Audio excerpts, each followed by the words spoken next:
Changing the language in the Walmart app is a straightforward process. Follow these steps to adjust the language settings to your preference. Step 1. Open the Walmart app.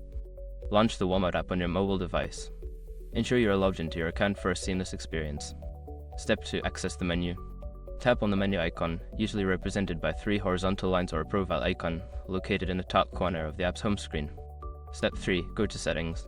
Scroll down the menu options and select Settings. This will take you to the settings page where you can customize various app features. Step 4. Select Language. Look for the language option within the settings. Tap on it to view the available language options that you can choose from. Step 5. Choose your preferred language. Select your desired language from the list. The app will automatically update to reflect your choice, and you can start using it in your preferred language. Now you can navigate the Walmart app in the language of your choice. Enjoy your shopping experience.